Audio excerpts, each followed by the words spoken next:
ও বাবা দেখেন, আমার হাতে একটা বই আছে, মিডিয়ার বাইরে নোট করে নেন। এই বইটার নাম হলো ফাজাইলে হজ। এটা আমরা লিখি নাই, লিখেছে তাবলিগ জামাতের ভাইয়েরা। যেরকম না মারহাবা। তাহলে অস্বীকার করার আর কোনো রাস্তা আছে? আমাদের কারি উজানির ইব্রাহিম সাহেবের যত ভক্ত অনুরক্ত নাতি মুরিদ, নাতি নাতির হতি মুরিদ, যত মুরিদ আছে কোন মুরিদ অস্বীকার করতে পারবে না। এটা ছাপিয়েছে তাবলিগে কুতুবখানা। দেখেন, আমরা ছাপাই নাই, আমাদের গাইডের পকেটের টাকা দিয়ে কিনছি। কিনে যদি দলিল না দিতে পারি, ওনারা লেখছে, আমরা দলিল দিতে কোনো অসুবিধা আছে? জোরে বলেন, অসুবিধা আছে? ও বাবা, রেফাই তরিকার ইমাম আমরা তো জানি পৃথিবীতে শুধু 4টা তরিকা। আমরা মনে করি পৃথিবীতে মাত্র 4টা তরিকা। আল্লামা ডক্টর আব্দুর রশিদ, যিনি তাসাউফের উপরে বাংলাদেশে সর্বপ্রথম পিএইচডি অর্জন করেছেন, ডিগ্রি, তিনি একটি কিতাব লিখেছেন সুফি দর্শন। বলেন, বইয়ের নাম কি? সুফি। অনলাইনে পাবেন, ফেসবুকে সার্চ দিলে পাবেন গুগলে।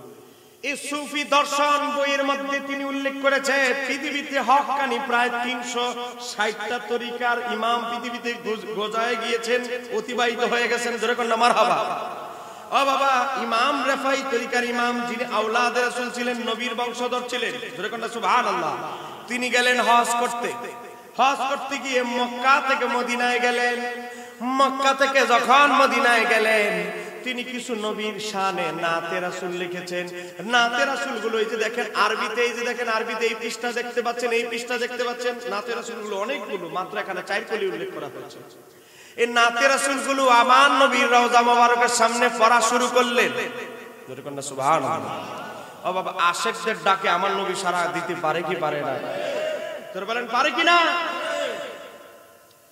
ও বাবা, গভীর ভাবে লক্ষ্য করেন, ইমাম রাফাই আমার নবীর রওজা মোবারকের সামনে চোখের পানিগুলো ছাড়তে ছাড়তে ইশক প্রেম নিয়ে নাতে রাসূলের কলিগুলো পড়া শুরু করলেন।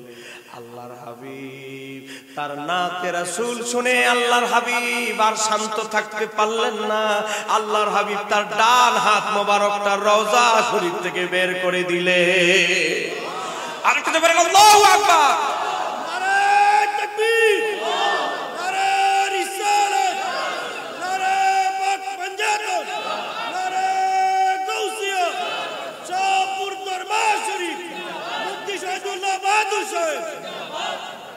ও আমার বাবারা ভাইরা, গভীর মনোযোগ। আমি তাবলিগ জামাতের কিতাব থেকে হুবহু পড়ে শোনাচ্ছি। 141 পৃষ্ঠা।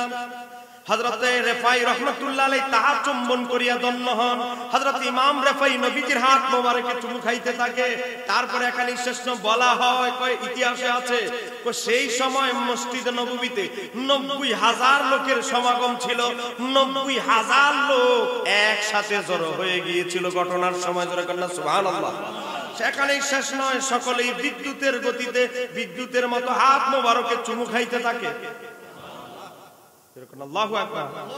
আহ, কত সৌভাগ্যবান ব্যক্তি তারা, কত সৌভাগ্যবান ব্যক্তি ইমাম রেফাই। ও বাবা, ঘটনা এখানে শেষ নয়।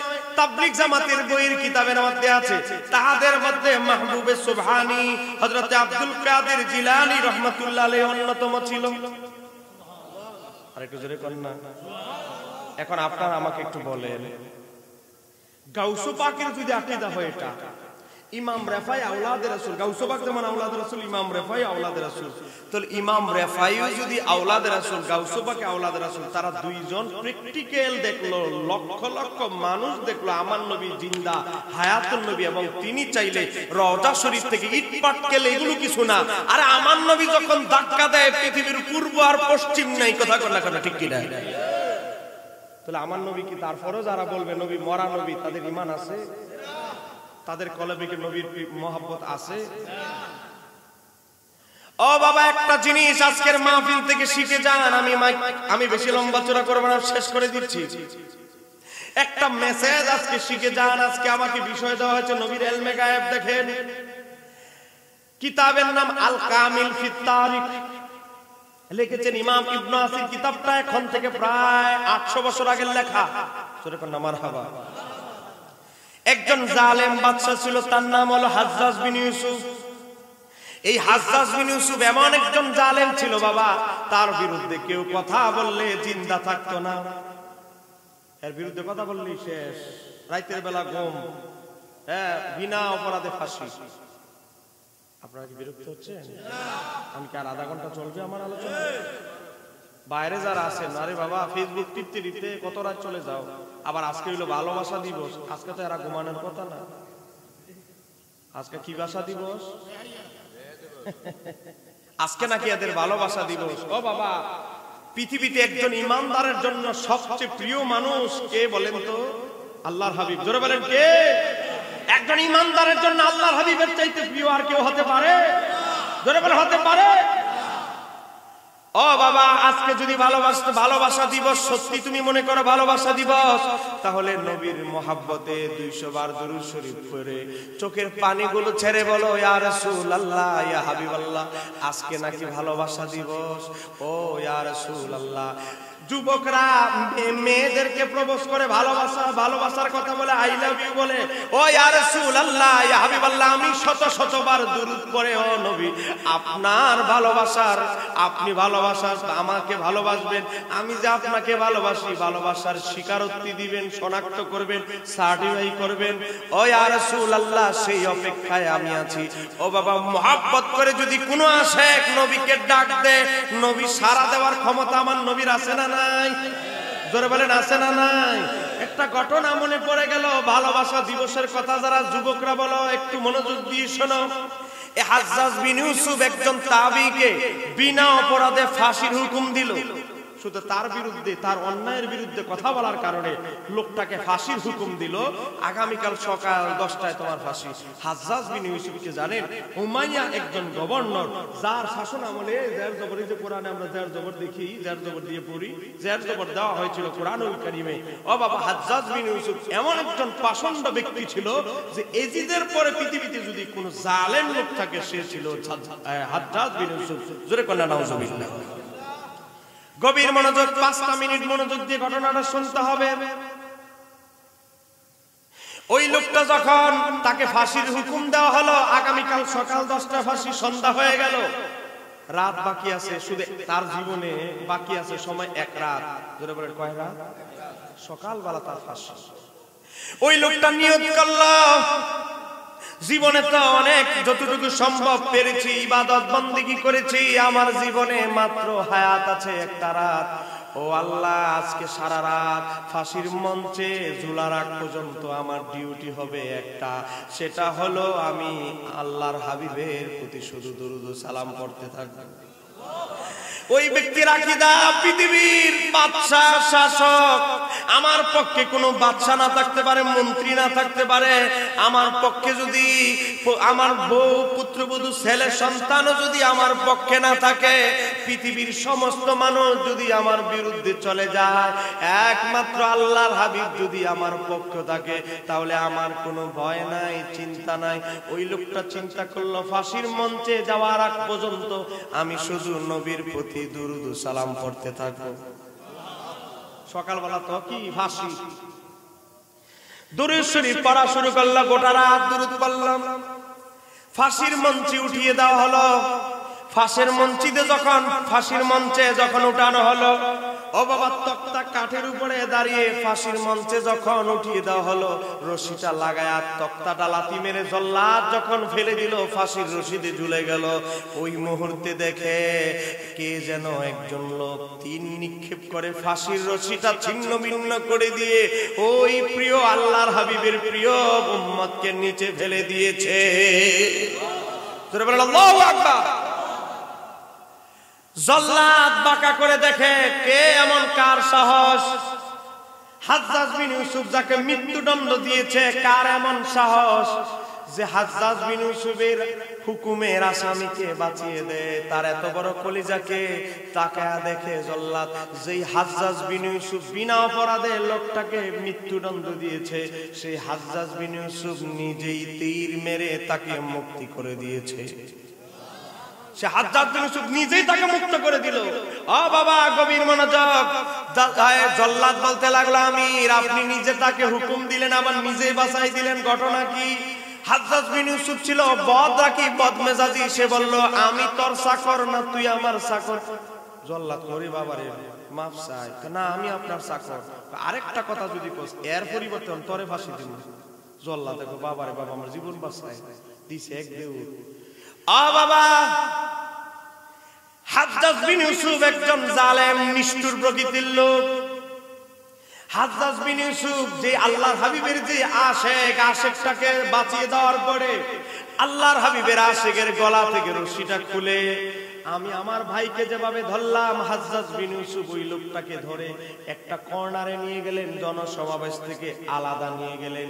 নিয়ে গিয়ে বলতেছে, ও আল্লাহর হাবিবের প্রেমিক, তুমি কি এমন মহাব্বত নবীর প্রতি করো, কি এমন নবীকে তুমি খুশি করেছো? আল্লাহর হাবিব তোমার প্রতি এত বেশি খুশি কেমনে হলো?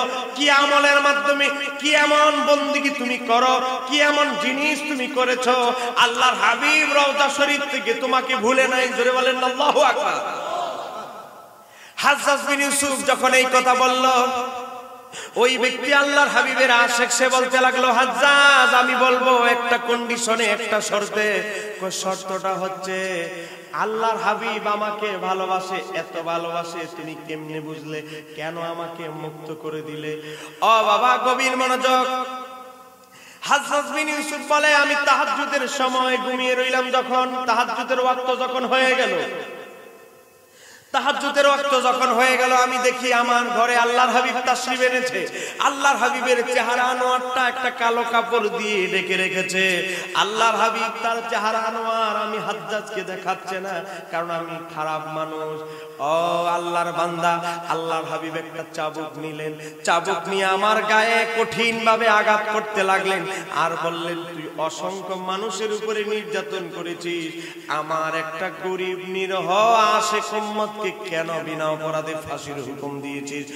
ও হাজ্জাজ, তুই যদি নিজেই আল্লাহর অভিশাপ থেকে এই মুহূর্তে বাঁচতে চাস, আমি নবীর বদদুয়া থেকে যদি বাঁচতে চাস, তাহলে এখনই উঠ, ঘুম থেকে উঠে দৌড়ায়া যা, আমার সে আশেক উম্মতকে তুই নিজ হাতে মুক্ত করে দিতে চলে যা।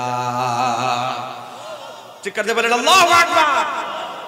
পৃথিবীতে আপনার পক্ষে কোন নেতা এমপি না থাকলেও যদি নবীকে আপনি খুশি করার মতো করতে পারেন, নবী আপনার পাশে থাকবে কি থাকবে না? আছে কি নাই? ও বাবা, গভীর ভাবে লক্ষ্য করেন। হাজ্জাজ বিন ইউসুফ এই কথা যখন বলল, নবীর ওই আশেক চোখ দিয়ে পানি পড়তে লাগলো, নবীর আশেকের চোখ দিয়ে অশ্রু ঝরতে লাগলো, মুখ দিয়ে কথা আসতেছে না। আল্লাহর হাবিব তাকে এত ভালোবাসে, সে নিজেই আশ্চর্যিত হয়ে গেছে। হাজ্জাজ বিন ইউসুফ যখন এই কথা হাজ্জাজ বিন ইউসুফ থেকে শুনলো, হাজ্জাজ বিন ইউসুফ বলে, এখন বলো তুমি কি এমন আমল করেছো আল্লাহর হাবিব তোমার প্রতি এত খুশি হয়ে গেছে? জোরে বলেন সুবহানাল্লাহ। সে আমলগুলো জানার দরকার আছে না নাই? জোরে বলেন, জানার দরকার আছে না নাই? কাহিনীর ওয়াজ বহু শুনেছেন আগে, এখন ঈমান মজবুত করতে হবে, ঈমানের ওয়াজ এখন বেশি শুনতে হবে। কথা কোনা কেন? ওই ব্যক্তি বলতে লাগলো, হাজ্জাজ, নামাজ, রোজা, কালেমা এগুলি তো সবাই পালন করে, আমি দুইটা জিনিস কঠিন ভাবে আঁকড়ে ধরেছি। এক নাম্বার হলো প্রতি বছর রবিউল আউয়াল মাসে, জোরে বলেন কোন মাসে? রবিউল আউয়াল মাসটা যখন আসতো, রবিউল আউয়াল মাসটা যখন আসতো, আমি আমার নবীর মিলাদুন নবীর শুকরিয়া আদায় উপলক্ষে আমি কি করতাম? দুম্বা জবাই করে গরিব মিসকিনদেরকে নবীর মিলাদুন নবীর শুকরিয়া আদায় উপলক্ষে তবারক বিতরণ করতাম। ও বাবা, আমরা সুন্নিরা তবারক বিতরণ করি বলে এমন হুজুর কবরে চলে গেছে, তবারককে বলেছে পায়খানা। কিন্তু নবীর মিলাদুন নবীর তবারককে পায়খানার সাথে তুলনা করে এমন এক অবস্থা হয়েছে, হাটহাজারীতে সে তার কবর একেবারে টয়লেটের পাশে পড়ছে তার কবর। ইতিহাস এবং বাস্তবতা সাক্ষী। নবীর মিলাদুন নবীর তবারককে যে পায়খানার সাথে নিসবত করেছে, তার সম্পর্ক তো পায়খানার কাছেই হবে। এই কথা বলেন ঠিক কিনা? ও বাবা, গোলাম মোহাম্মদ কাদিয়ানী যে গোটা জীবন নবীর শানে বেয়াদবি করে, এই গোলাম মোহাম্মদ কাদিয়ানী টয়লেটের মধ্যে করছে লক, টয়লেটের মধ্যে গিয়া পায়খানার মধ্যে মরছে গোলাম মোহাম্মদ কাদিয়ানী। পৃথিবীতে যত গোস্তাকে রাসূল, তাদের মৃত্যু বড়ই কঠিন হয়, অপমানজনক। কথা কেন ঠিক কিনা? ও বাবা, গভীর ভাবে লক্ষ্য করেন। ওই ব্যক্তি বলতে লাগলো, আমি সব সময় দুইটা কাজ আমি করতাম। একটা কাজ হলো প্রতি বছর রবিউল আউয়াল মাসে আমি মিলাদুন নবীর শুকরিয়া আদায় উপলক্ষে দুম্বা জবে করে এতিম মিসকিন গরিব মানুষদেরকে তবারক বিতরণ করতাম। আর আরেকটা কাজ হলো আমি যখন ঘুমাইতে যাইতাম নবীর প্রতি দুরূদ না পড়ে আমি কোন রাত চোখের পাতাগুলো বন্ধ করি না। ও বাবা, আমার নবীর প্রতি এত ভালোবাসা, নবীর দরবারে খবর আছে না নাই? জোরে বলেন, খবর আছে না নাই? ইতিহাস থেকে দেখেন, তাহলে আমার নবী যদি খবর না জানে, ইলমে গায়েব না জানলে এই খবর কি জানতে পারতেন? তাহলে বোঝা গেল আমার আল্লাহ তার হাবিবকে ইলমে গায়েবের জ্ঞান দান করেছেন, এই কারণে আমার নবী বলতে পেরেছে। কথা কথা কেন, ঠিক কি না? ও বাবা, ইলমে গায়েবের বিশ্লেষণে আমি আসতেছি। গভীরভাবে লক্ষ্য করেন, ইতিহাসের অন্যতম, পৃথিবীর সেরা ইতিহাসের অন্যতম কিতাবের নাম আল বিদায়া ওয়ান নিহায়া, খণ্ড নম্বর 8। ইসলামিক ফাউন্ডেশন থেকে এটা কমপ্লিট অনুবাদ বের হয়েছে। 8 নম্বর খণ্ডটা গুগল থেকে ডাউনলোড করবেন, আল বিদায়া ওয়ান নিহায়া 8 নম্বর খণ্ড। সেখানে গিয়ে দেখবেন হযরতে আবু মুসলিম আল খাওয়ালানী রাহমাতুল্লাহ আলাইহির ঘটনা। সেখানে সূচিপত্রের মধ্যে লেখা, বাবা ভিতরে যাইতে হবে না, সূচিপত্র পড়লেই হবে। হযরতে আবু মুসলিম খাওয়ালানী রাহমাতুল্লাহ আলাইহি একজন তাবী ছিলেন। সাহাবীর ছাত্রকে কি বলা হয়? তাবী। হযরত আবু মুসলিম খাওয়ালানী আল্লাহর হাবিবের জাহিরি হায়াতের সময় তার বয়স ছিল 15। কিন্তু দুর্ভাগ্যক্রমে সে একজন ইহুদি বড় পণ্ডিত আলেম ছিলেন, বাড়ি ছিল ইয়ামান দেশে। দুর্ভাগ্যক্রমে আল্লাহর হাবিবের সাথে তার দেখা হয় নাই। যখন মদিনা শরীফে রওনা দিয়েছে, রাস্তায় যখন ছিল খবর পেয়েছে আল্লাহর হাবিব সাল্লাল্লাহু আলাইহি ওয়াসাল্লামের দাফন হয়ে গেছে। একটু জোরে কন্যা সুবহানাল্লাহ। তখন অজরে কেঁদেছিল। তারপর আবু বকর সিদ্দিক যখন খলিফা হলো, এই আবু মুসলিম খাওয়ালানী তার হাতে বায়াত হয়ে মুসলমান হয়েছেন। চিৎকার দিয়ে বলতে হবে আল্লাহু আকবার। সে আবু মুসলিম খাওয়ালানী, ও বাবা, যারা নবীকে বিন্দু পরিমাণ ভালোবাসেন এই ঘটনাটা একটু মনোযোগ দিয়ে শোনেন। হযরতে আবু মুসলিম খাওয়ালানী রাহমাতুল্লাহ আলাইহি বলেন, ইয়ামান দেশে একজন ভণ্ড লোকে ভণ্ড নবীর আবির্ভাব হলো। পয়সা আবার আছে, শিল্পপতি কি আছে, পয়সা আছে। সে ভণ্ড নবী নিজেকে নবী দাবি করা শুরু করল। নবী দাবি করা শুরু করে, ও বাবা, নবী দাবি করা শুরু করে এই ভণ্ড নবী টাকা দিয়া তার অনুসারী ক্রয় করতে লাগলো। দালাল বাড়া করছে তার গুণগান বলার জন্য। এই বসে, ও বাবা, গভীর মনোযোগ। এই ভণ্ড নবী দালাল দিয়ে, তার কিছু দালাল দিয়ে তার সে যে নবী এটা প্রচার করার চেষ্টা করতে লাগলো। এখন তার বিরুদ্ধে যারাই কথা বলতো, গরিব নিরহ মানুষ রাত্রে বেলা ঘুম করে ফেলতো, না হলে যেখানে পাইতো তাকে গুপ্ত হত্যা করে ফেলতো। একটু জোরে কন্যা নাউজুবিল্লাহ। সহজে কোন ইমানদার কথা বলার সাহস পাইতো না। ও বাবা, আবু মুসলিম খাওয়ালানী রাহমাতুল্লাহ আলাইহি আমার নবীর এমন বড় আশিক ছিল, বাবা, নবীকে সরাসরি দেখার তার সৌভাগ্য হয় না অল্পের জন্য, কিন্তু নবীর প্রেমে কলবে ভরপুর। জোরে কন্যা আল্লাহু আকবার। আবু মুসলিম খাওয়ালানী রাহমাতুল্লাহ আলাইহি একটা পাহাড়ের উঁচু টিলার মধ্যে দাঁড়াইলেন।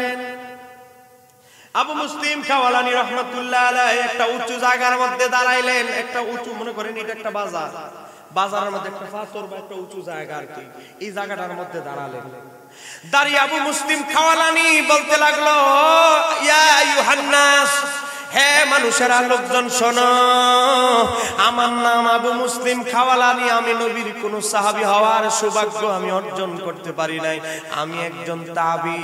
আমি আবু মুসলিম খাওয়ালানী তোমাদের ভণ্ড নবীকে চ্যালেঞ্জ দিচ্ছি। ও ইমানদাররা, মুসলমানরা, খ্রিস্টানরা, ইহুদিরা, সবাই শোনো, আমি কোন সাহাবীও নয়, আমি একজন নবীর গোলাম, আমি একজন তাবী। আমি এই ভণ্ড নবীকে চ্যালেঞ্জ দিচ্ছি। আমি এই ভণ্ড নবী আবু মুসলিম খাওয়ালানী টিলার মধ্যে উঁচু জায়গার মধ্যে আরোহণ করে বলতে লাগলেন, ও ভণ্ড নবীর অনুসারীরা, বিশ্বের মানুষেরা শোনো, এই ভণ্ড নবী দাবি করা শুরু করেছে সে নাকি নবী। সে যদি সত্যি নবী হয় তাহলে এটাও প্রমাণিত হবে, আর আমার নবী যদি সত্য নবী হয় এটাও প্রমাণিত হবে। এজন্য আমি চাই একটা বাহাস হোক, মুনাজারা হোক। জোরে বলেন কি হোক? আরো জোরে বলেন না কি হোক? একটা বাহাস হোক, আমি চাই একটা বাহাস হোক, বন্ড নবীর সাথে আমার বাহাস হবে। বাহাসের বিষয় কি? বাহাস হলো এই বন্ড নবী যদি সত্যি নবী হয়, একটা আগুনের কুণ্ডলী বানানো হবে, আগুনের মধ্যে আমি ঝাঁপ দিব, আমাকে যদি আগুন স্পর্শ করে ফেলে প্রমাণিত হবে আমার নবী বুয়া নবী, আমার নবী মুহাম্মদ রাসূলুল্লাহ সাল্লাল্লাহু আলাইহি সাল্লাম বুয়া নবী। আর আগুনের মধ্যে সেও ঝাঁপ দিবে, তাকে যদি আগুনে স্পর্শ করে তাহলে প্রমাণিত হবে সে বুয়া নবী। আর আগুন যদি তাকে স্পর্শ না করে তাহলে বোঝা যাবে সে সঠিক নবী। আল্লাহু আকবার। ও বাবা, এই বাসের চ্যালেঞ্জ কি আমরা আপনারা আমরা সাধারণ মানুষরা দিতে পারবো? এটা ঈমানের কলিজা লাগবে। হযরত আবু মুসলিম খাওয়ালানি যখন এই বাহাসের চ্যালেঞ্জ দিলেন, ভণ্ড নবীর অনুসারীরা ভণ্ড নবীর কাছে গিয়ে ভিড় জমাইলেন। ভণ্ড নবীর অনুসারীরা বলতে লাগলো, ও আল্লাহর নবী, খোদার নবী, ইসলাম ধর্মের একজন অনুসারী, সে চ্যালেঞ্জ দিয়েছে বাহাসের আপনাকে। কারে এগুলো কি বললো? এটা আবার কেডা? কয়টা অমুক আবু মুসলিম খাওয়ালানি। সে কিসের বাহাসের চ্যালেঞ্জ দিয়েছে? সে চ্যালেঞ্জ দিয়েছে আগুনের কুণ্ডলী বানানো হবে, আগুনের মধ্যে আপনিও লাফ দিবেন, সেও লাফ দিবেন, যাকে আগুন স্পর্শ করবে, যদি তাকে আগুন স্পর্শ করে তার নবী ভণ্ড, তাকে স্পর্শ না করলে তার নবী সঠিক। আর আপনাকে যদি আগুন স্পর্শ করে তাহলে আপনি ভণ্ড নবী, স্পর্শ না করলে আপনি সঠিক নবী। এখন চতুর্দিকে এই কথা সয়লাভ হয়ে গেছে। এখন আপনি যদি বাস গ্রহণ না করেন, ভণ্ড নবীর অনুসারীরা বলতেছে আমাদের ইজ্জত পাঞ্চার হয়ে যাবে চাক্কার মতো। আপনি যে কোনো ভাবে হোক, আরে আপনি এটা তো ছোট মজা, আগুনে ইব্রাহিম নবীর আগুনে কিছু করতে পারছে না, আপনারা কিছু করতে পারবেন, আপনি বাসের চ্যালেঞ্জ গ্রহণ করেন। হ্যাঁ, তো মনে মনে আর ইব্রাহিম তো সত্যি নবী ছিল, আমি কে সত্যি নবী, আমি কেমনে বাস গ্রহণ করবো? ও বাবা, এ বাসে গ্রহণ চ্যালেঞ্জ করতেছে না, 900 অজুহাত দেখাইতেছে।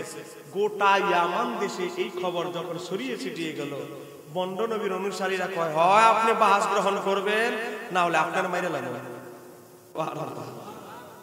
দেখতেছে জীবন বাঁচানো ফরজ, বাসের চ্যালেঞ্জ না পারুক, বাস অন্তত গ্রহণ তো করতে হবে।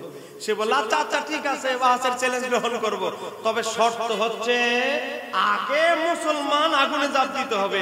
আবু মুসলিম খাওয়ালানি বলে কোনো নো টেনশন, কোনো অসুবিধা নাই, আমি জানতাম এই বেচারা এই অভদ্র লোক এই চ্যালেঞ্জটা আগে দিবে, এই কথাটা সে আগে, এই শর্তটা আগে দিবে। ও বাবা, বাসের মধ্যে কিছু শর্ত সারায়াত আসে না নাই? আবু মুসলিম খাওয়ালানি রহমাতুল্লাহ আলাইহি বললেন, আমি যদি বাহাসে জয়ী হই আর এই ভণ্ড নবী যদি পরাজিত হয়, তাহলে প্রকাশ্যে তওবা করে সে মুসলমান হতে হবে। জোরে বলেন সুবহানাল্লাহ। ও বাবা, ভণ্ড নবীর সাথে বাহাসের আয়োজনের সময়সীমা নির্ধারণ করা হলো। জুমার দিন, পবিত্র শুক্রবার দিন, জুমার দিন সকাল 10টা 10 বাহাসের সময় নির্ধারণ করা হলো। বলে দিনটার নাম কি? আপনাকে রাগ করতেছেন আমার উপরে? দেখেন, নবীর প্রেম শিখে, প্রেম যত মজবুত হবে, কিসের আগুন, কিসের পানি, কিসের বাতাস, আরে বাবা আপনার কবরের মাটি আপনার কাফনের কাপড়টা পর্যন্ত স্পর্শ করবে না। চিৎকার দিয়ে বলেন ঠিক কিনা? প্রেমটা সেই জায়গায় নিতে হবে। ও বাবা, গভীর ভাবে লক্ষ্য করেন, আবু মুসলিম খাওয়ালানি বাসের সময় নির্ধারণ করলেন। দুইজনে মিলে চুক্তিবদ্ধ হলেন আগামী জুমার দিন সকাল 10টায় বাহাস হবে। এখন বন্ড নবী দুইটা প্ল্যান করলেন। একটা প্ল্যান হলো, শর্ত দিছে আবু মুসলিম খাওয়ালানি তুমি আগে আগুনে ঝাঁপ দিতে হবে। হ্যাঁ মনে করছে হ্যাঁ কোনো সাহাবী নয়, কোনো নবী নয়, হ্যাঁ ঝাঁপ দিলে হ্যাঁ আগুনে খেয়ে ফেলবে, হ্যাঁ যদি আগুনে খেয়ে ফেলে অটোমেটিক অটো আমি পাস, অটো আমি জয়ী, এই আশায় সে বসে আছে। নাম্বার 2 হলো সে কিছু গুপ্তচর, গুপ্ত হত্যা করার জন্য আবু মুসলিম খাওয়ালানিকে রাত্রেবেলা মেরে ফেলার জন্য কিছু টাকা দিয়ে লোক ভাড়া করলো। ও বাবা, আবু মুসলিম খাওয়ালানি বৃহস্পতিবার দিবাগত রাত, যেটাকে আমরা জুমার রাত বলি, জুমার রাত ঘুমিয়েছে ওজিফা কালাম করে। ও বাবা, ওজিফা কালাম করে দুরুদ সালাম করে একটু ঘুমিয়ে গেলেন। ঘুমের ঘরে আল্লাহর হাবিব রাহমাতাল লিল আলামিন তার ঘরের মধ্যে তাশরীফ নিয়ে আসলেন। দেখেন, প্রেমিকদেরকে একা নবী ছেড়ে দেয় না, কথা কোনা কেন? কিন্তু প্রেমিকটা হতে হবে খাঁটি, কথা কোন ঠিক কিনা? আবু মুসলিম খাওয়ালানির ঘরে আমার নবী তাশরীফ আনলেন। আবু মুসলিম খাওয়ালানি নবীর কদম মোবারকে চুমু খেতে লাগলেন। আল্লাহর হাবিব বলেন, আবু মুসলিম খাওয়ালানি, আমি তোমাকে বলছি তুমি কোনো চিন্তা করিও না, তুমি এমন নবীর পক্ষে অবলম্বন করেছো, বাহাস নিয়েছো, সেই নবী দুর্বল নবী নয়, এই তুমি কোনো টেনশন করিও না। আগুন তোমার চামড়া তো দূরের কথা, তোমার জামায় পর্যন্ত স্পর্শ করবে না। ও আবু মুসলিম খাওয়ালানি, আমি যেই কারণে তোমার কাছে উপস্থিত হয়েছি সেই কারণটা হলো, অচিরেই রওনা দিয়েছে একদল গুপ্তচর তোমাকে হত্যা করার জন্য। তুমি তাড়াতাড়ি যাও, ঘর থেকে বের হও, তুমি লুকায়ে থাকো, ছদ্মবেশে থাকো, বাসের জন্য তুমি প্রস্তুত হও, তুমি ছদ্মবেশে তুমি লুকায়া থাকো, বাহাসের যখন ফাইনাল টাইম হবে তখন তুমি আত্মপ্রকাশ করবে। জোরে বলেন না। আমার নবী গায়েব জানে কি জানে না? না জানলে যে ডাকাত বাড়া করছে, গুপ্তচর, গুপ্ত হত্যা করার জন্য এরা যে রওনা দিছে তাকে, আবু মুসলিম খাওয়ালানিকে, সেই খবর আমার নবী কেমনে জানলো রওজা শরীফ থেকে? একটু জোরে বলতে হবে আল্লাহু আকবার। ও বাবা, ইতিহাসের কিতাব থেকে বলছি, গভীর মনোযোগ। হযরত আবু মুসলিম খাওয়ালানি রাহমাতুল্লাহ আলাইহি ঘরের মধ্যে গিয়ে তাকে যখন পাওয়া গেল না, এই ভণ্ড নবীর কাছে তো খবর গেছে, কারণ গুপ্তচররা গিয়ে কইছে ওনারে ঘরে পাই নাই। ভণ্ড নবী অলরেডি চারদিকে ছড়ায় দিছে সকাল থেকে, ফজরের পর থেকে, যে আবু মুসলিম খাওয়ালানি বাহাস করার ভয়ে বাড়ি থেকে পালাই গেছে। বুঝছেন না ব্যাপারটা? ভণ্ড নবী আবু মুসলিম খাওয়ালানি বাহাসের ভয়ে ঘর থেকে পালাই গেছে, রাত্রে বেলা থেকে গায়ে পালাই গেছে অলরেডি বাহাসের আগে। মুসলমানরা বলতে লাগলো, বাহাসের সময় তো 10টা 10 মিনিট, বহুত তো সময় বাকি আছে, তুমি এত লাফাও কে? হ্যাঁ, জোরে কর না সুবহানাল্লাহ। ও বাবা, হযরত আবু মুসলিম খাওয়ালানি রাহমাতুল্লাহ আলাইহি 10টা বাজার, যখন 10টা বেজে যাবে সময় হয়ে গেল, আবু মুসলিম খাওয়ালানি মুখের পর্দা সরিয়ে বলতে লাগলো, আবু মুসলিম খাওয়ালানি পালায় নাই, আল্লাহর হাবিব মুহাম্মদ রাসূলুল্লাহ সাল্লাল্লাহু আলাইহি ওয়াসাল্লামের উম্মতেরা পালাইতে পারে না। আমরা এমন নবীর উম্মত, পালানোর জাতি নয়। ওই ভণ্ড নবী, আমি আসি তোমার সাথে সাথে আশেপাশেই ছিলাম, আল্লাহর হাবিব আমাকে সব জানিয়ে দিয়েছে, তুমি যে আমাকে হত্যা করার জন্য গুপ্ত হত্যাকারী, তুমি যে ভাড়াটিয়া খুনি পাঠাইছো, এই খবরও আমার নবী গতকালকে স্বপ্নে বলে গেছে। হয়তো তুমি বলবা এটা কাল্পনিক, কিন্তু তুমি কিন্তু ঠিকই জানো ঘটনার মধ্যে হাকিকত আছে। যেরকম আল্লাহু আকবার। এবার আসো, বাহাসে আসো। আবু মুসলিম খাওয়ালানির সাথে এবং ওই ভণ্ড নবীর সাথে চুক্তি ছিল, আগুনের কুণ্ডলিতে থাকবে 1 ঘন্টা। বলেন সময় কয় ঘন্টা? 1 ঘন্টা। আবু মুসলিম খাওয়ালানি কয়, আমি 3 ঘন্টা থাকবো, তুমি খালি 1 ঘন্টা থাকলে হবে। যেরকম আল্লাহু আকবার। আবু মুসলিম খাওয়ালানি আগুনের মধ্যে ঝাঁপ দিলেন, আগুনের মধ্যে চলে গেলেন। কিতাবের মধ্যে আল বেদা ওয়া নেহা কিতাবের মধ্যে এসেছে, আবু মুসলিম খাওয়ালানি আগুনের কুণ্ডলি থেকে মুস্কি মুস্কি আসতেছেন, একটা দিকে তাকায়, কার দিকে যেন তাকায়? যেরকম আল্লাহু আকবার। আবু মুসলিম খাওয়ালানি 3 ঘন্টা আগুনের ভিতরে থাকলেন, আগুনের লাকড়ি একটার পর একটা দেয় কুণ্ডলিতে, কিন্তু 3 ঘন্টা পরে আবু মুসলিম খাওয়ালানি বের হলো। ওনার পছন্দ দূরের কথা, ওনার সাথে লেগে থাকা যত কাপড় চোপড় ছিল, কাপড়েও 1 ফোঁটা আগুন স্পর্শ করে নাই। 1 ঘন্টা যখন হয়ে গেল, বাবা ভণ্ড নবী পালায়া চলে গেল। 1 ঘন্টা যেহেতু মরে না, আগুনে কিছু করে নাই, হ্যাঁ সারাদিন 24 ঘন্টা থাকতে পারবে। এই ভণ্ড নবী যখন দিছে দৌড়, ভণ্ড নবীর অনুসারীরা হের পিছে দিছে দৌড়। ভণ্ড নবী, তুই আমাদেরকে বহুত জ্বালাইছো, ধোঁকা দিছো, তোরে আর জিন্দা থাকতে দিব না। ভণ্ড নবীর অনুসারীরা এমন গণপিটুনি দিল, ভণ্ড নবী এখন শেষ। একটু জোরে বলতে হবে আল্লাহু আকবার।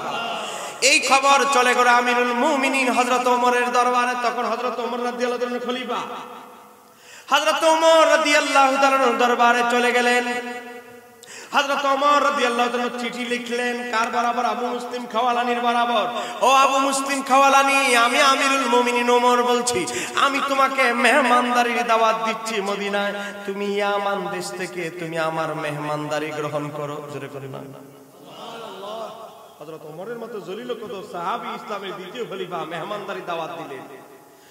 ও বাবা, গভীর ভাবে লক্ষ্য করেন, হযরতে ওমর রাদিয়াল্লাহু তাআলা যখন দাওয়াত দিলেন, হযরত আবু মুসলিম খাওয়ালানি যখন গেলেন, হযরত ওমর যে চেয়ারটার মধ্যে বসা ছিলেন, এভাবে আমি আমার ভাইকে যেভাবে হাত ধরলাম, হাতে ধরে আবু মুসলিম খাওয়ালানিকে হযরত ওমরের চেহারার মধ্যে সিংহাসনে বসায়া হাতে এবং কপালে চুমু খাইলেন।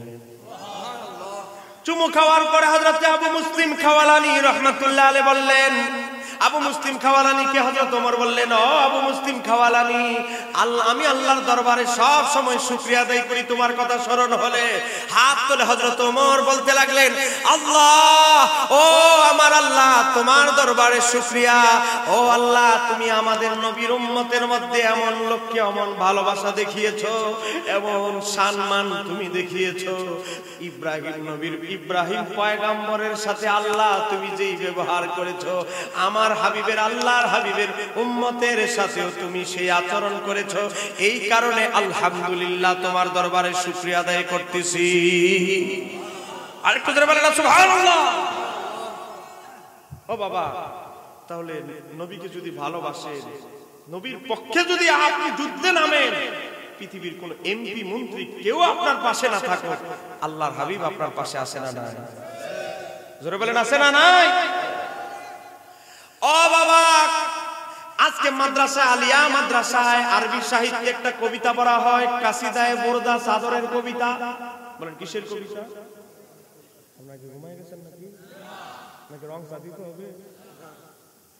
কবিতার নাম হলো কাসিদায়ে বুরদা, বলা হয় চাদরের কবিতা। হযরতে শরফুদ্দীন বুসুরি কুষ্ঠ রোগের মতো রোগে আক্রান্ত হলো, শরীর থেকে পচন ধরে গেল, দুর্গন্ধ বের হচ্ছে। বিবি, সন্তান, মেয়ে সবাইকে এক ঘরে করে দিল। একটা ঘরের মধ্যে চলে গেলেন হযরতে ইমাম শরফুদ্দীন বুসুরি রাহমাতুল্লাহ আলাইহি। আল্লামা মোল্লা আলী কারি কাসিদায়ে বুরদার উপরে সরা লিখেছেন। সেই সরা ব্যাখ্যা গ্রন্থ লিখতে গিয়ে আল্লামা মোল্লা আলী কারি কাসিদায়ে বুরদার সরা ব্যাখ্যা গ্রন্থ লিখতে গিয়ে আল্লামা শরফুদ্দীন বুসুরির জীবনী লিখেছেন। ভূমিকার মধ্যে, মুকাদ্দমার মধ্যে আল্লামা মোল্লা আলী কারি রাহমাতুল্লাহ আলাইহি উল্লেখ করেন, হযরতে ইমাম শরফুদ্দীন বুসুরি রাহমাতুল্লাহ আলাইহি শরীরের মধ্যে পচন ধরে গেল। বলেন কি ধরে গেল? বউ আলাদা করে দিছে এক ঘরে, সন্তান আলাদা করে দিচ্ছে এক ঘরে, মেয়ে এক ঘরে করে দিচ্ছে, জানালা দিয়ে খাবার দেয়। একটা লোক কত অসহায় অবস্থা করে গেছে, আমার চিন্তা করে। হযরত ইমাম শরফুদ্দীন বুসুরি রাহমাতুল্লাহ আলাইহি চিন্তা করল, পৃথিবীর সব মানুষ, আমি অসহায় অবস্থায়, দুর্দশা অবস্থায় আমি আছি, পৃথিবীর সব মানুষ আমাকে ছেড়ে যেতে পারে, আমি যেই নবীর উম্মত, আমার শরীরে কুষ্ঠ রোগ হোক, আমার শরীরে যত দুর্গন্ধ হোক না কেন, আমার নবী আমাকে ভুলে যেতে পারে না। আকীদাটা সেটা রাখতে হবে, আকীদার জায়গাটা আগে মজবুত করতে হবে। হযরত ইমাম শরফুদ্দীন বুসুরি রাহমাতুল্লাহ আলাইহির ঘটনা এসেছে, মোল্লা আলী কারি লিখেছেন। শরফুদ্দীন বুসুরি ছেলেকে বললেন, বাছা, আমাকে কিছু দোয়াত কলম দাও, কিছু কলম দাও, কালি দাও, কিছু পেপার দাও। নবীর শানে নাতে মুস্তাফা লেখা শুরু করলেন। কাসিদায়ে বুরদা এটার নাম তখন নামকরণ করে নাই। নবীর শানে কাসিদা বুরদা লেখা শুরু করলেন, কাসিদা লেখা শুরু করলেন। এমন চোখের জলগুলো গড়াইতে গড়াইতে পড়তেছে, চোখের পানি ছাড়তেছে, আর আমার নবীর শানে লিখতেছে। জোরে বলেন আল্লাহু আকবার। আমার নবীর দরবারে খবর আছে না নাই? ইমাম বুসুরি কাসিদায়ে বুরদার কবিতাগুলো যখন লেখা শেষ হয়ে গেল, আল্লাহর হাবিব রওজা মোবারক থেকে চলে আসলেন ইমাম শরফুদ্দীন বুসুরির বাড়িতে। দরজায় নক করলেন, শরফুদ্দীন বুসুরি দরজা খুললেন। মনে করেছে হয়তো পরিবারের কেউ এসেছে। দরজা খুলে দেখে স্বয়ং রাহমাতাল লিল আলামিন তার ঘরে তাশরীফ এনেছে। আল্লাহর হাবিব রাহমাতাল লিল আলামিন তাশরীফ এনেছে। শরফুদ্দীন বুসুরি বলে, ইয়া রাসূলুল্লাহ, ইয়া হাবিবাল্লাহ, নবী গো, আমার একটা আত্মবিশ্বাস ছিল পৃথিবীর আমার পুত্র, স্ত্রী, ছেলে, সন্তান, ছাত্র, আমার ওস্তাদ, আত্মীয় স্বজন, চাচা, ভাতিজা সবাই আমাকে ভুলে যেতে পারে, আমার নবী আমাকে ভুলে যেতে পারে না। হযরত ইমাম শরফুদ্দীন বুসুরি রাহমাতুল্লাহ আলাইহির ঘর থেকে মেশক আম্বরের ঘ্রাণ বের হচ্ছে। সন্তান বলে, মেয়ে বলে, বিবি বলে, আমাদের তোমার বাবার ঘর থেকে এত সুগ্রাণ আসে কই থেকে? ও স্বামী দরজা খোলেন, দরজা খোলেন। দরজা খুলে দেখে শরফুদ্দীন বুসুরির শরীরের মধ্যে একটা নুরানি চাদর, আর চেহারার মধ্যে যে রোগের সাদা সাদা চিহ্ন, যত চিহ্ন ছিল রোগের যে অবস্থা ছিল, দেখে গালের মধ্যে, চেহারার মধ্যে, হাতের মধ্যে রোগের কোনো চিহ্ন না। বলতে লাগলো, স্বামী আপনাকে যখন রাত্রেবেলা গত রাতে খাবার দিয়েছি তখন রোগের চিহ্ন ছিল, এক রাতের মধ্যে এত পরিবর্তন কেমনে হলো? স্বামী আমাকে বলতে হবে, আমাদেরকে বলেন। ইমাম শরফুদ্দীন বুসুরি চিৎকার মেরে চোখের পানিগুলো ছেড়ে বলে, আমার শরীরে যেই চাদরটা দেখতে পাচ্ছ এটা সাধারণ কোনো চাদর নয়, এই চাদর হচ্ছে রাহমাতাল লিল আলামিনের চাদর। ও বাবা, আমার নবীর চাদর মোবারকের পাওয়ার আছে না নাই? তাহলে আপনারা বলেন, হযরতে শরফুদ্দীন বুসুরি অসুস্থ হয়েছে, বালা মুসিবতে পড়ে গেছে, কিন্তু প্রেমটা ছিল খাঁটি। এজন্য আমার নবী তাকে এই দুর্দশা, ডাক্তার কবিরাজ কেউ যেখানে ফেল, যেখানে চিকিৎসা করে ভালো করতে পারে নাই, আমার নবীর চাদর মোবারকের বরকতে গায়বী ভাবে সেই রোগ উধাও হয়ে গেল।